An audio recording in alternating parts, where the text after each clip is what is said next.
جب حضرت مہدی کی قیادت میں مسلمان صاحب ایمان اہل عرب یہودیوں اور عیسائیوں کی طاقت سے ٹکرائیں گے تو ان کی مدد کے لیے دو جانب سے اللہ تعالیٰ کچھ بھیجیں گے مدد. ایک تو آخری مرحلے میں مدد آئے گی حضرت مسیح عیسیٰ ابن مریم کا نزول، جو یہودیوں کی طرف رسول بنا کر بھیجے گئے تھے. انہیں یہودیوں نے اپنے خیال میں سولی پر چڑھا دیا، لیکن اللہ نے فرمایا وما صلبوہ وما قتلوہ ولکن شبہ لہم بل رفعہ اللہ الیہ. اللہ تو اپنی طرف اٹھا کر لے گیا. اور احادیث صحیحہ جو کہ ہمارے ہاں متواترہ کے درجے میں وہ احادیث جو صحیحین کی ہیں ان سے ثابت ہے کہ حضرت عیسیٰ ابن مریم دوبارہ زمین پر آئیں گے. اور یہودیوں کا سب سے بڑا سرغنہ جو خود مسیح ہونے ہی کا دعویٰ کر رہا ہوگا، مسیح الدجال، اسے حضرت مسیح قتل کرے گے. لیکن ایک دوسری حدیث سے معلوم ہوتا ہے کہ مشرق سے فوجیں آئیں گی حضرت مہدی کی مدد کے لیے. یخرجون ناس من المشرق یؤدون للمہدی یعنی سلطانہ. مشرق کی طرف سے فوجیں آئیں گی کہ جو مہدی کی حکومت کو مستحکم کریں گی. خراسان کا لفظ آتا ہے ایک دوسری حدیث میں. خراسان سے سیاہ عالم چلیں گے، انہیں کوئی نہیں روک سکے گا یہاں تک کہ وہ یروشلم میں جا کر نصب ہو جائیں گے. اور حضور کے زمانے میں اچھی طرح سمجھ لیجئے، ہند کسے کہتے تھے حضور کے زمانے میں؟ پاکستان ہند میں شامل نہیں تھا. سندھ و ہند، سندھ ایک مکمل ملک تھا، ہند اس کے بعد شروع ہوتا تھا. یہ راجپوتانے کا اور تھر کا ڈیزرٹ جو ہے، اس سے آگے جو ہندوستان ہے وہ ہند تھا. یہ جو ہمارا پاکستان ہے یہ ہمیشہ ہند میں شامل نہیں رہا. حضور کے زمانے میں بالخصوص سندھ و ہند، دریائے سندھ چلا آ رہا ہے. یہ ساری ٹریبیوٹریز جو پنجاب کے اندر اس کی ہیں، یہ سب ایک علیحدہ ملک ہے جو اس زمانے میں سندھ کہلاتا تھا. اور نمبر 2 یاد کیجئے، اس زمانے میں خراسان ایک علاقہ تھا جس میں موجودہ افغانستان کا 2/3، تھوڑا سا حصہ ایران کا، اور جہاں تک میں تحقیق کر سکا ہوں آج تک پاکستان کا بھی علاقہ، خاص طور پر مالاکنڈ ڈویژن جو اس خراسان میں شامل ہے. خراسان سے سیاہ عالم چلیں گے جو جا کر یروشلم میں نصب ہوں گے. یہاں بھی ایک نقطہ نوٹ کر لیجئے، پہلے بھی یروشلم ہم سے چھینا تھا. کس نے چھینا تھا؟ عیسائیوں نے، کروسیڈرز. واپس کون لیا؟ کس نے لیا؟ عربوں میں دم نہیں تھا، عرب عیاشیوں کی وجہ سے کھوکھلے ہو چکے تھے. واپس لینے والا صلاح الدین ایوبی، کرد خون. اب دوبارہ یروشلم لیا جا چکا. چھینا کن سے گیا؟ عربوں سے. عرب واپس لے سکتے ہیں؟ کوئی اندیشہ اگر ہو سکتا تھا عراق کے بارے میں کہ شاید اس کے ایٹمک دانت نکل آئے، جو سازش کی گئی، جس طرح اس احمق اور پاگل صدام حسین کو دام میں پھنسایا گیا. صدام 100 جال، دام کہتے ہیں جال کو، 100 اس میں جو پھنسا ہے تو اگلا پچھلا کھایا پیا سب پگلوا لیا. اور ہے ہی کون؟ اس کے پاس ایٹمک ہتھیاروں کا ذخیرہ موجود ہے، اور کسی کے وہ ایٹمک دانت بھی نکلنے نہیں دے رہے. پاکستان کے اوپر کتنا دباؤ، اور ہمیں نہیں پتا کتنا کچھ دباؤ قبول کیا جا چکا. یہ تو سبھی مانتے ہیں. کیپ کر دیا گیا، روک دیا گیا، آگے تو نہیں بڑھ رہا، یہ تو سبھی مانتے ہیں. رول بیک بھی ہو گیا یا نہیں کچھ پتہ نہیں، لیکن کسی صورت یہ نہیں تسلیم کریں گے، قبول کریں گے کہ کسی مسلمان ملک کے پاس ایٹم بم آ جائے. یہودیوں کے پاس ذخیرہ موجود، سب جانتے ہیں.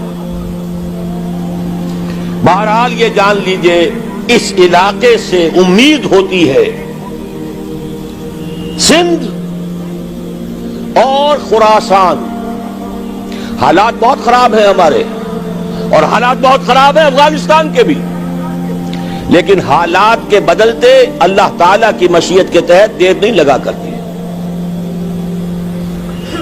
سیرت نبوی میں مجھے نظر آتا ہے سن 10 میں 10 نبوی ہجرت سے 3 سال پہلے، 2.5 سال پہلے، کہیں سے کوئی امید کی کرن نظر نہیں آتی تھی کہ عرب میں اسلامی حکومت قائم ہو جائے گی. 10 برس ہو چکے محمد رسول اللہ کو دعوت دیتے ہوئے، اور ابھی تک بمشکل 125 آدمی ہے. اپنے بل پر، اپنے طاقت پر مکے میں رہ بھی نہیں سکتے. کیسے ہو جائے گا؟ کہاں سے ہو جائے گا؟ میں آج پوچھتا ہوں، کوئی شر بتائے کہیں سے کوئی امید کی کرن اس وقت نظر آتی ہے؟ اس ماحول میں لے جائیے. اگلے 3 سال میں کیا ہو گیا؟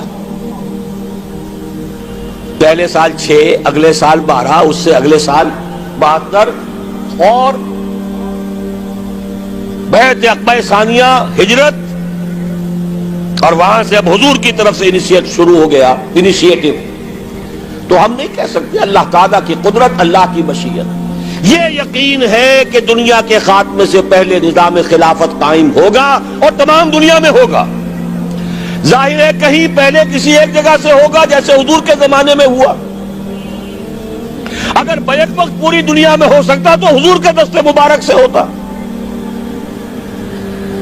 اگر حضور کے دست مبارک سے بھی ایک ملک میں ہوا، جزیرہ نماء عرب میں ہوا، پھر حضور کے امتی ہیں نا، ابو بکر ہے، عمر ہے، عثمان ہے، صحابہ کرام کی فوجیں نکلی ہیں، امتی ہیں. امتیوں کے ہاتھوں اس کی توسیع ہوئی. اب بھی یہی ہوگا، کسی ایک علاقے میں ہوگا. میرا گمان ہے، میں یہ یقین سے نہیں کہہ سکتا. گمان بھی میرا ان احادیث کی روشنی میں ہے جو میں نے آپ کو بتا دی اور موجود ہے اس کتابچے کے اندر. علامہ اقبال نے بھی انہی کے حوالے سے کہیں کہا ہے، میرے عرب کو آئی ٹھنڈی ہوا جہاں سے، میرا وطن وہی ہے، میرا وطن وہی ہے. اس علاقے سے کچھ ہونے والا ہے اور ہوگا انشاءاللہ. میری زندگی میں نہ ہو، آپ کی زندگی میں نہ ہو، کوئی پرواہ نہیں. حضرت حمزہ تو شہید ہو گئے غزوہ احد میں. 5 سال کے بعد حضور مکے میں داخل ہوئے ہیں فاتح کی حیثیت سے. حضرت حمزہ کی نگاہوں نے، ان آنکھوں نے تو نہیں دیکھا، عالم ارواح میں اللہ نے کیا مشاہدہ کرایا ہوگا انہیں، وہ تو ہمیں معلوم نہیں. بعض صحابہ شہید کر دیے گئے مکے ہی میں. بہت بڑی کامیابی. اپنی جان لگا دیں، اپنے آپ کو کھپا دیں، اپنے آپ کو مٹا دیں. جس طرح روڑی کوٹ کر بنیادوں میں بھر دی جاتی ہے، ہماری ہڈیوں کا چورا بنا کر اور ہمارے خون کے اندر اسے گوندھ کر اگر وہاں ڈال دیا جائے، اس سے بڑی سعادت کوئی نہیں. اس پر تعمیر ہو خلافت علی منہاج النبوہ کی، ہم اس کی بنیاد کے اندر دفن ہو جائیں، یہی بہت بڑی سعادت ہے. لیکن یہ ہوگا. میں نے عرض کیا تھا کہ یقین ہے مجھے کہ ہوگا، اور ہر صاحب ایمان کو یقین ہونا چاہیے کہ ہوگا. باقی یہ کہ یہ آثار ہیں اور احادیث بھی ہیں، اور 400 برس کی تاریخ بھی بتاتی ہے کہ یہیں سے ہوگا. 1000 برس تک سارے مجددین امت عالم عرب میں پیدا ہوئے.